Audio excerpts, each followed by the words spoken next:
Hi, my name is Melanie. I'm a labor and delivery nurse in the San Diego area.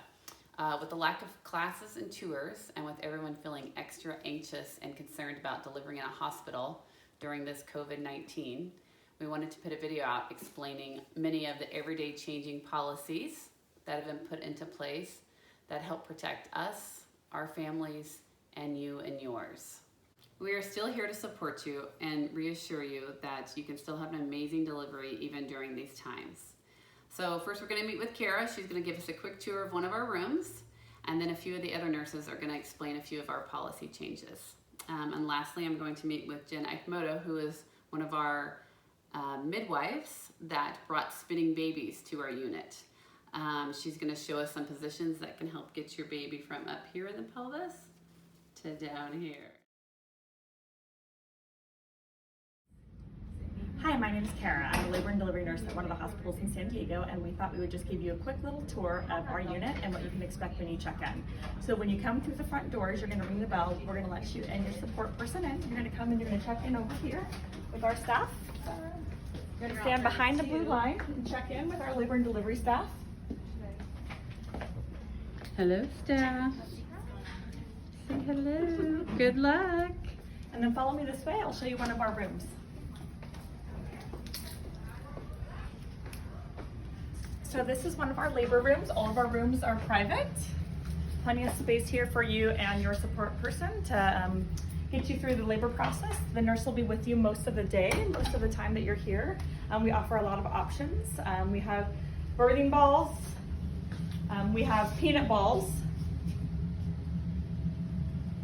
We like to utilize candles and a variety of aromatherapy. Our patients really enjoy that.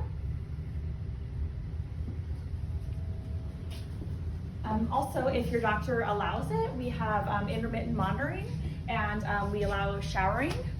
So that's really helpful for patients. These are our showers.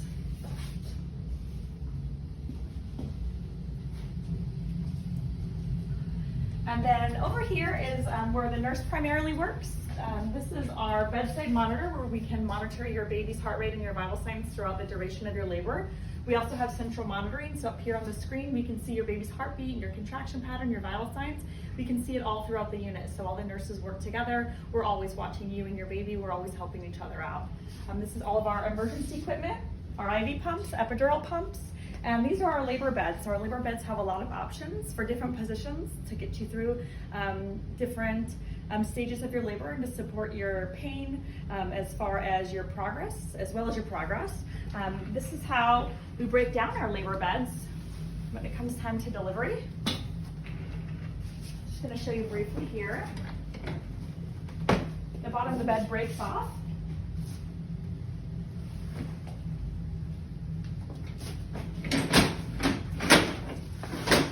And then we have these stirrups to support your feet or your calves for pushing and delivery if you choose and if it's appropriate.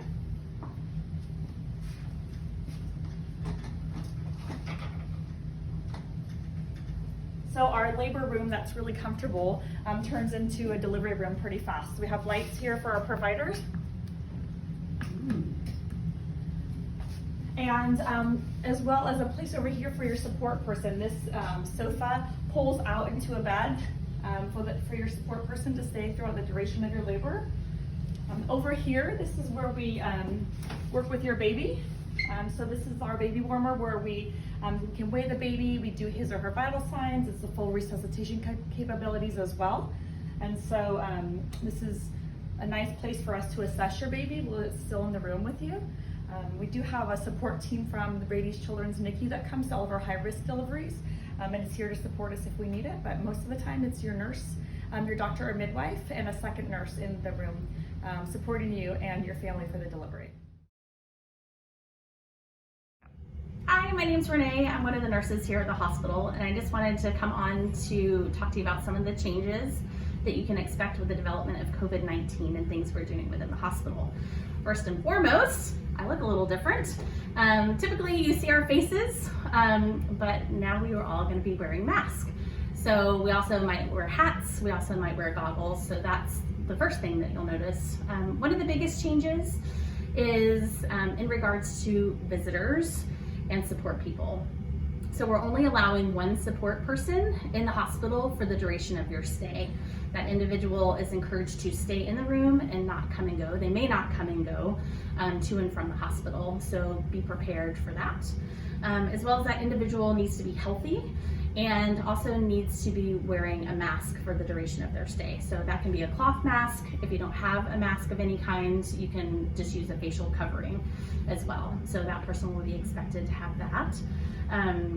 In the event that that person is not healthy, make sure that you have a backup individual in mind that can come and be with you during the labor process. We are definitely here to support you as nurses for however you choose to labor, but also know that we are happy to support virtually other people that you had maybe originally intended to be a part of your labor as well. Whether that's a doula or other family members, we want this experience to be a positive one for you. So we're happy to include those individuals. So we welcome the opportunity to be a part of your labor experience.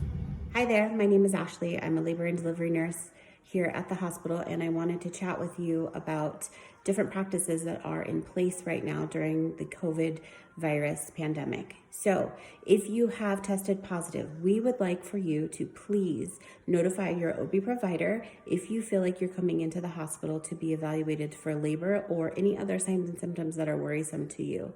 They will then notify us on labor and delivery that you will be coming into the hospital. We will then meet you and bring a mask down to you and then escort you up to labor and delivery into your room. If you are having symptoms and you are an inpatient in the hospital, we are getting results fairly quickly to be able to notify whether or not, we need to proceed with the special precautions in place if somebody has tested positive. The other thing that is coming up, another question on many people's minds, is if I'm a positive patient, will I still be able to breastfeed? Will I still be able to have my baby in my room with me? And we want you to rest assured that we are in communications with OB providers and your pediatricians. So what will happen is you will have a conversation with your OB, you'll have a conversation with your pediatrician on how best to proceed. We want to encourage breastfeeding. We also will be able to accommodate if you want to pump your breast milk and feed that to your baby, as well as formula if that's the route that you choose to take. The other thing that we have changed with anyone who has tested positive or awaiting results, once you deliver, we are bathing the baby a little bit more quickly than we normally would. So please, if you have any questions or concerns, we're available, and we hope that we see you soon and you have your little baby in your arms shortly. A few other things to add and prepare for Dad. Bring extra snacks and clothes. Once you go to your labor room, plan on staying there until the baby's delivered. We are allowing Dad to order trays from the cafeteria so he can order food during labor and then afterwards also when you go to your postpartum room. We're not allowing ambulating in the hallway, so you'll do your laboring on the labor balls in the shower, ambulate in the room, use the bed, but no walking in the hallways.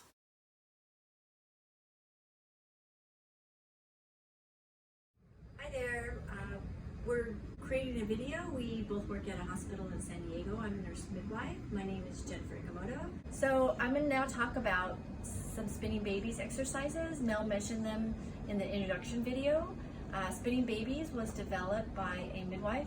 Her name is Gail Tully. She actually has a website called spinningbabies.com. So you can refer to any of the information and the exercises, and there's actually live videos and instructions online also. Spinning babies is about balancing the body. Gail likes to say balance before force. And what that means is we want to open up the pelvis, relax the ligaments and the muscles, and get the body ready to be in labor and get the baby to be able to tuck and come down low in the pelvis, rather than forcing the baby into a position that isn't going to be ideal for labor, meaning the head's not coming down straight or the chin's not tucked. So we're going to talk about some of these exercises and how they can help do that. When we balance, mom balances her body first, opens up the pelvis, then that allows the baby room to rotate and move into an ideal position for birth. that the exercises create more room in the pelvis. So we used to think that the baby was just a silent passenger on this journey with mom, but now we realize that baby actually has a job to do too. So baby's job is to rotate in the pelvis and accommodate the space that the mom has created. So mom's job is to open up the pelvis, relax the muscles, and create room so the baby can do its job too. And so you're working, both mom and baby are in this together and working together. Many babies' exercises decrease back pain. We've seen this in a lot of our patients that come in that aren't in labor and just are having ligament or back pain, and showing them some of these exercises has really helped to decrease back pain for them. It can help mom move in from early labor into an active labor. So if mom has been having contractions on and off for a few hours or a few days and things don't seem to be going anywhere, sometimes it can mean the way the baby's coming down. So creating some more space again so that the baby can do its job and rotate into a better position will actually help the labor progress and move mom from early labor into active labor. Also, if baby's in a good position and contractions are strong, that decreases the need to induce labor or to augment labor with medication. It also helps decrease C-section rate and also assisted delivery rate, meaning if mom needs some help at the very end, the doctor can help the baby out with either forceps or vacuum. So it decreases that need. After we took our class with Nicole Morales, we came back to our group of nurses, and everyone's been trained on how to do spinning babies exercises. We've seen a huge impact on our C-section rate and also our patient satisfaction and just labor progress. So it's been a really positive experience for our facility. It's a lot of hands-on when you'll see when we practice the exercises.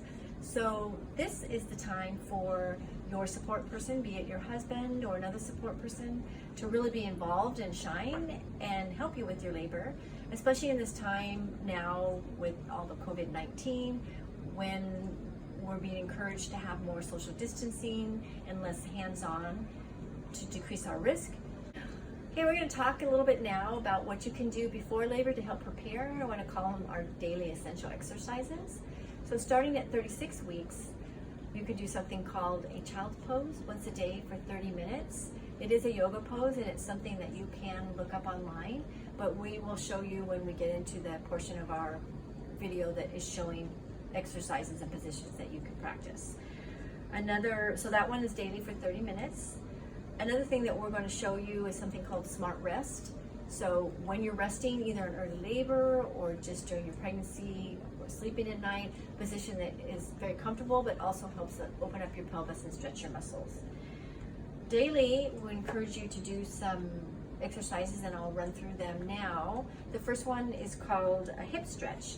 So what you're going to do is you're going to have one knee on the floor and one knee up, and you're just going to be in a slightly forward-leaning position and just stretching your hip this way. You're going to stretch on both sides. So any of these exercises, what you do on one side, you always want to balance and do on the other side. So then you're going to switch. Same thing on this side. Again, you're in a kind of forward-leaning, your hips are tilted forward. Okay, so that's the first one we're going to do daily.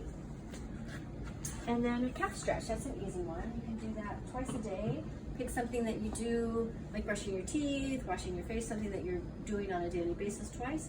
You're just going to bend the front knee, back leg is bent a little bit, and you feel it stretching all the way down your calf. Okay, and then again, we'll switch, and you're going to stretch on this side too. So you really just feel that straight down your calf muscle. The third exercise is called a hip opener. This one feels really good. It's something that runners and cyclists often do after a workout, and it really helps stretch and open up that hip. So maybe not on a ball, but I'll do it on a ball today. You're going to sit in a chair. You can even sit on your bed anywhere where you can have your knees bent.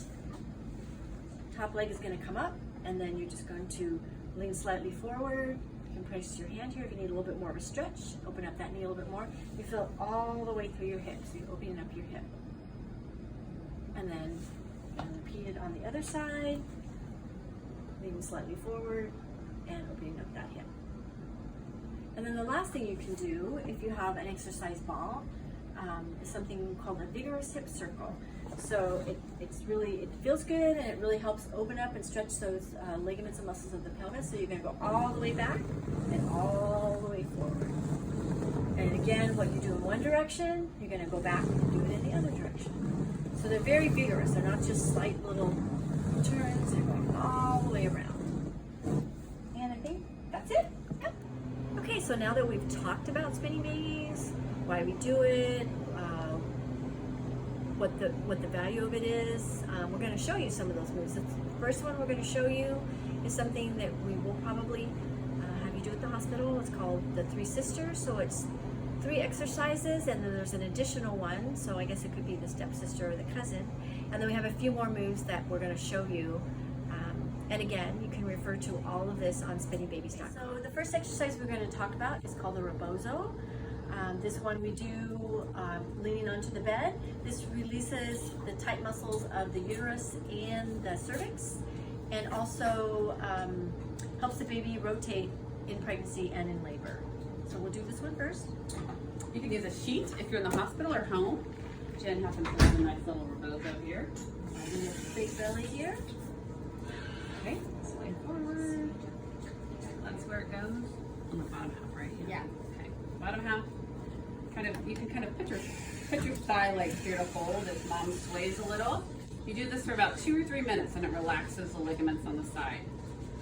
You're gonna pull up and hold the weight of the belly, and just slightly, very slightly gentle shake back and forth. It's kind of like that for 2 or 3 minutes. It feels very good. Yeah, it's very relaxing. It helps in early labor. If mom's having back pain, this kind of can help make baby turn a little bit. So the next exercise we're going to demonstrate is called the inversion. We're actually going to use the bed for this. This is something we'll help you with during labor. This untwists the ligaments of the uterus and of the cervix, and I'll continue to explain as we go through the exercise. So mom will be up in the bed, so we'll bring this down.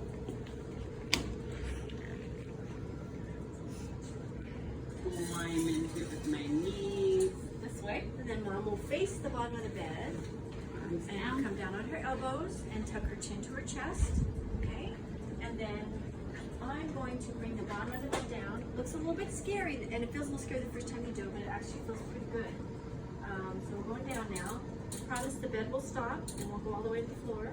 You can move your elbows back too to stay comfortable, so you get a nice slant. Okay, so then mom's going to take 3 deep breaths in, about 30 seconds long.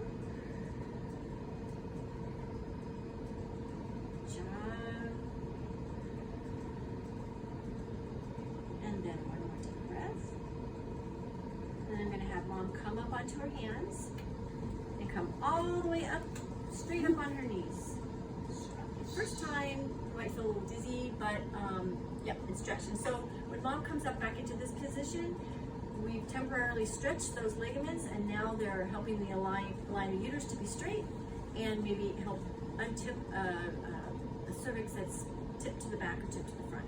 So we'll do that 3 times. We'll just demonstrate once today. Okay, so that one is called the sideline release.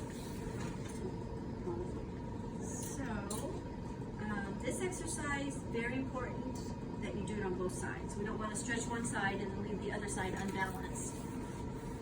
This one, Might be on. yes, I'll go on the other side.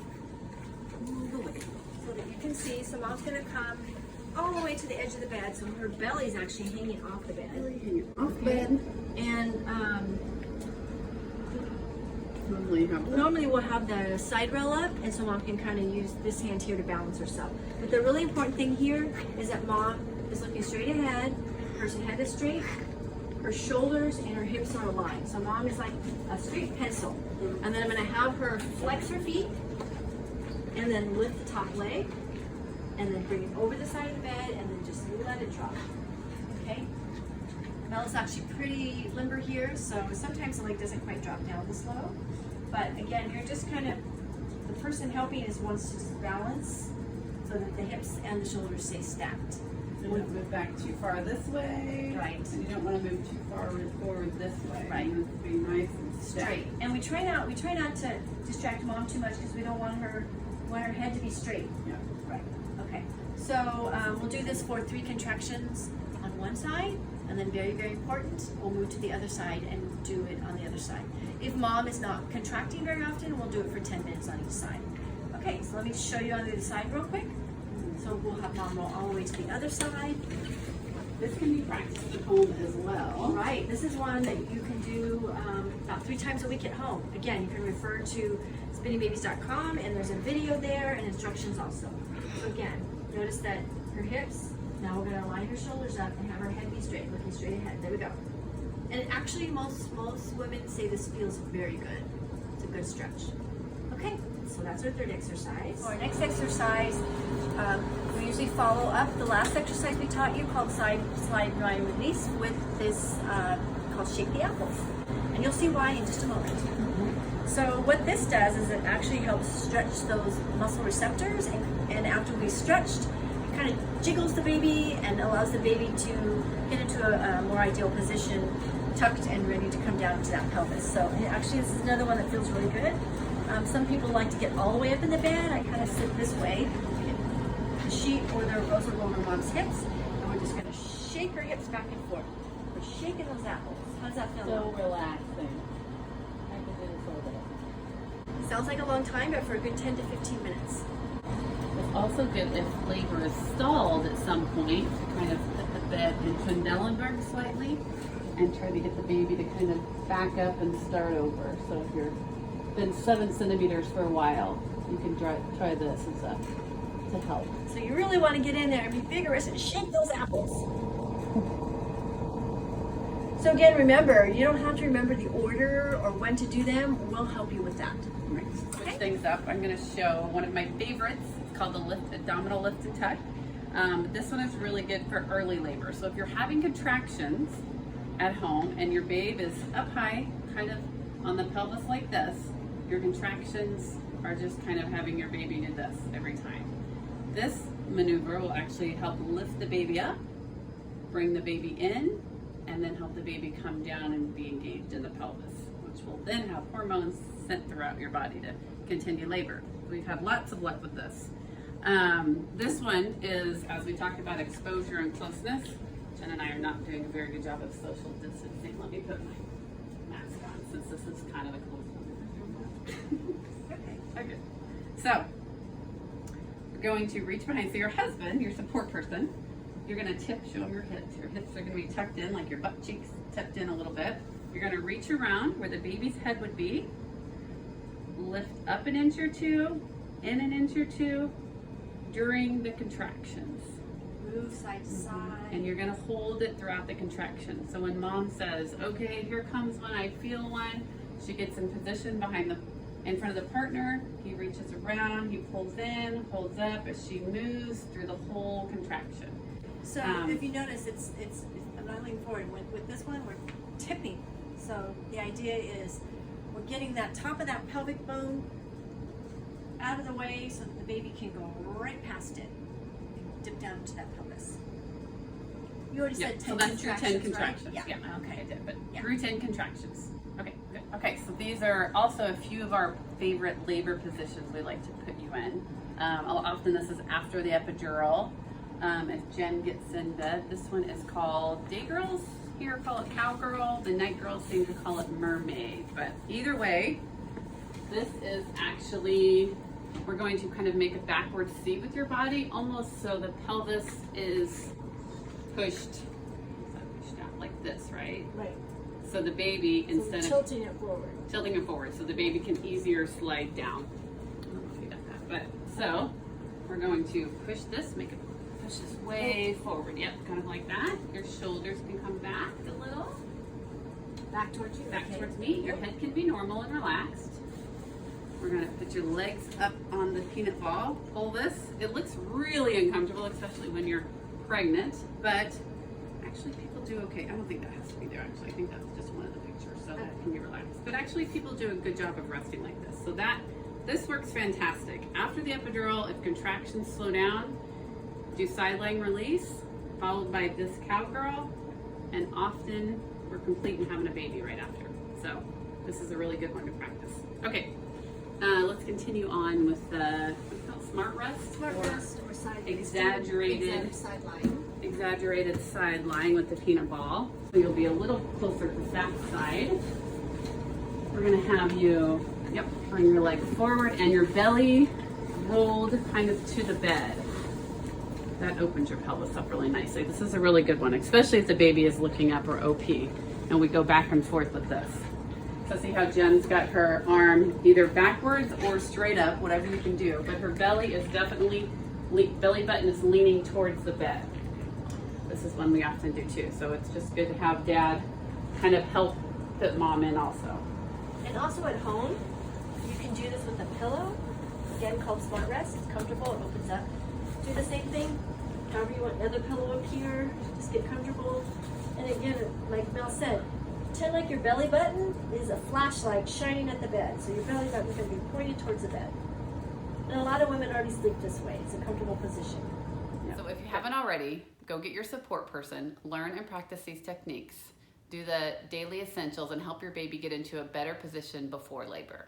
Know the names and how to do the labor positions, so when you come into the hospital in labor, we can instruct you when to do the positions and keep your labor moving along with less contact and exposure from staff.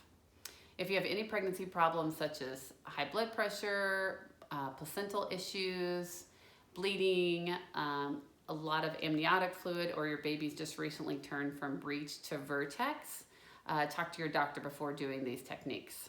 Also, we always encourage this, but especially now, if induction is not medically indicated by your doctor, let your labor start and continue at home until you're in active labor.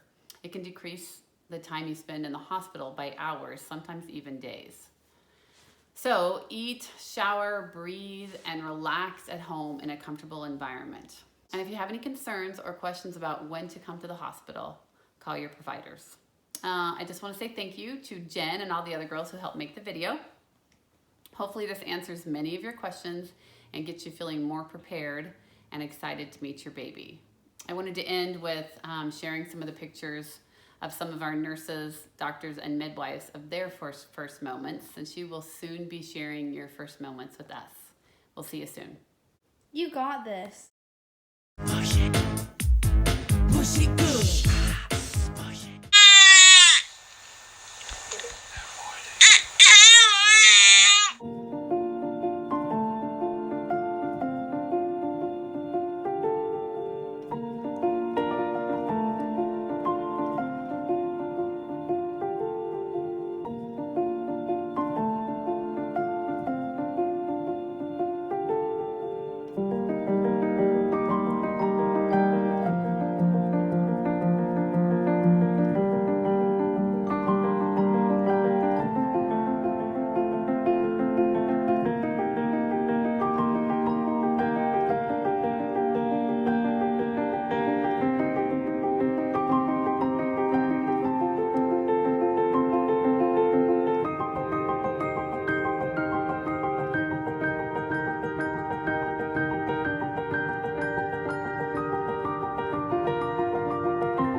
it.